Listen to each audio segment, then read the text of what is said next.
The conference today is going to focus on innovation, entrepreneurships, and contemporary city life, or urban life. According to the World Bank, 55% of the world population is already living in cities.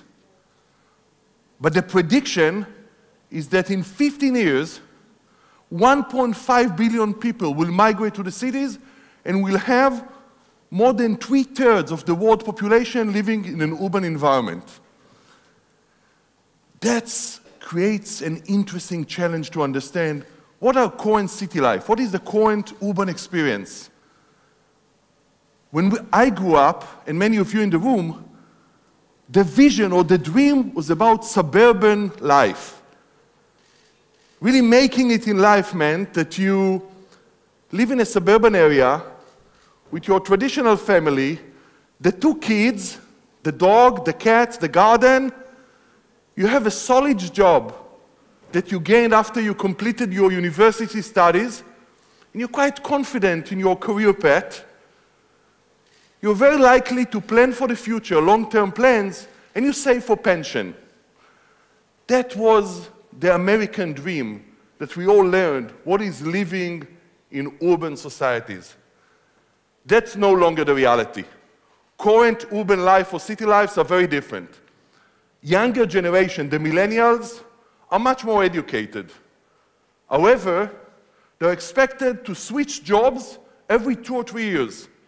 And they're going to change their training in an ongoing training towards their life several times. Their life is centered around individual experience. They would live in singlehood for a large portion of their life or in alternative family orders. Very different than family structures before.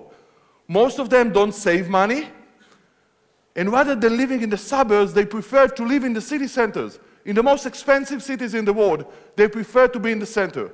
Smaller apartments, but they give up the car and they enjoy city life.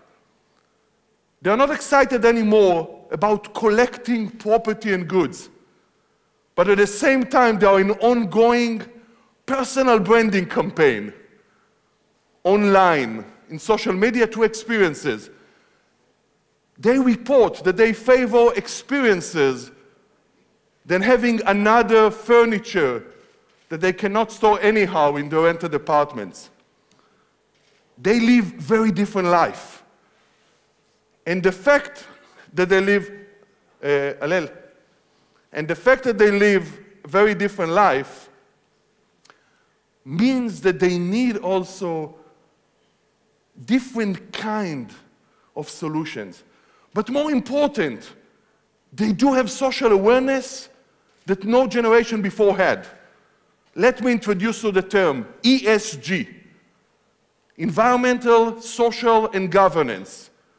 They do care about the environmental footprint of their actions, like what's the effect on the climate, pollution, treatment to animals. They do care about the social importance of their activities they participate in. They are very sensitive to issues of underrepresentations, of women, of minorities, of people of different sexual preferences. They do care about discrimination, and they care a lot about the way that corporates govern themselves and about the social responsibility of the corporates. They report they want to work in companies that have high ESG value, meaning corporates that care about the environment, the social impact, and about governance model. And they prefer to consume products and services from such companies and instruct their investors, we want you to invest in companies that have high ESG value.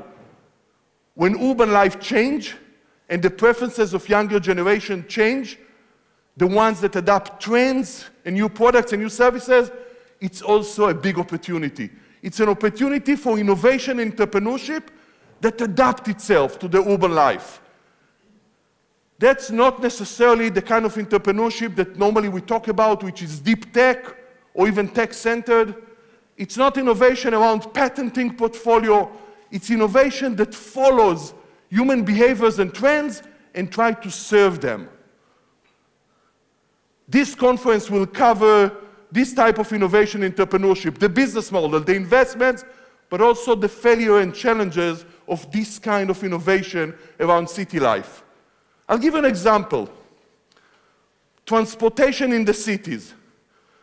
If millennials do not own cars anymore, but they live in the city centers, and their travel needs are different. They need to go to commute to work, but also to party and some kind of like social experiences. We need transportation in the city that serves their needs.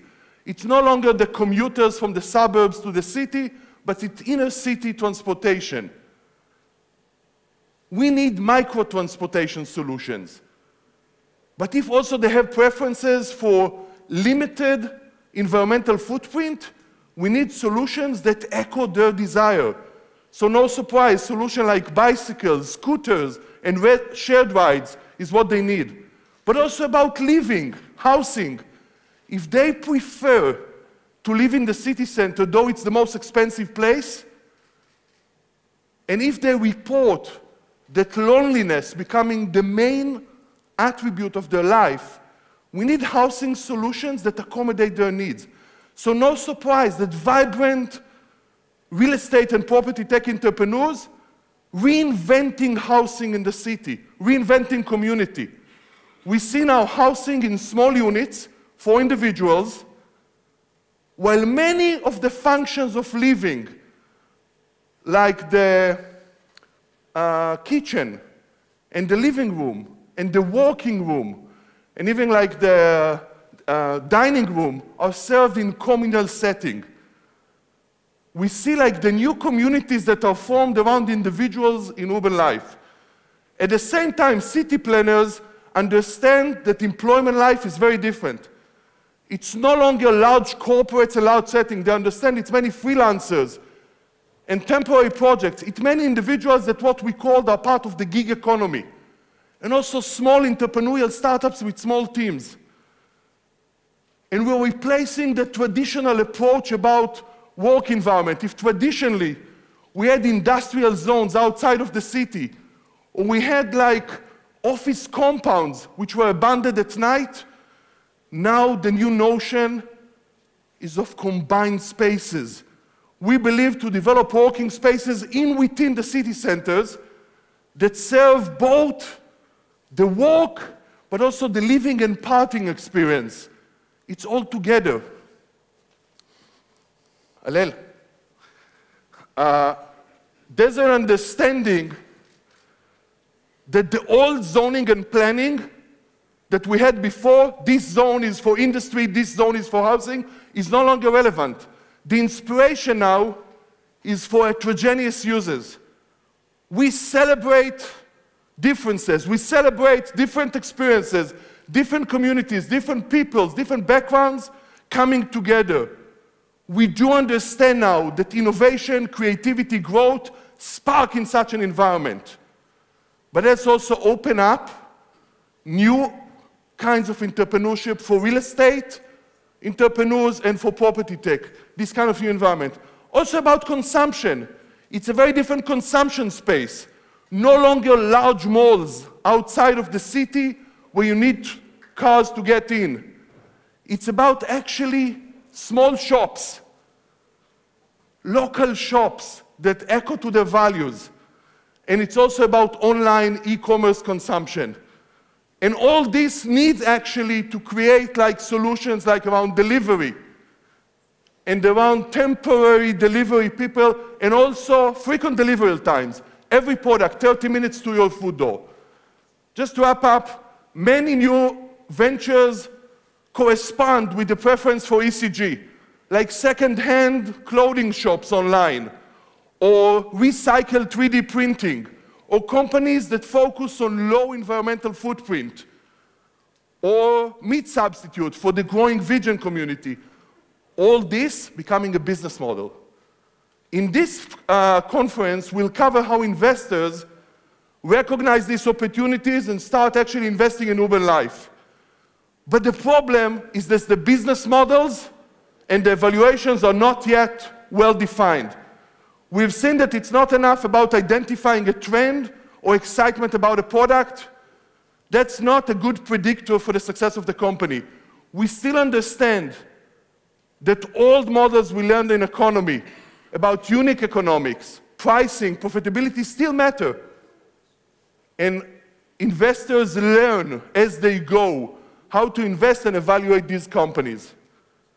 It's a new market for investments, and certainly the WeWork, last failure of the WeWork IPO, and the wiping of value for investors created a lot of cynicism and criticism around this investment model, which requires to rethink how to invest and evaluate these companies. In this conference, we'll focus about that. Investments in the city, urban investments. What's the trends, what the model, who are the investors? But more important, what kind of new companies coming out of Israel and how they fit into the vibrant European economy, and certainly in a scene as dynamic, as vibrant as Berlin. So that will be the topics of our conference as we'll walk through with different speakers and different entities. Thank you very much.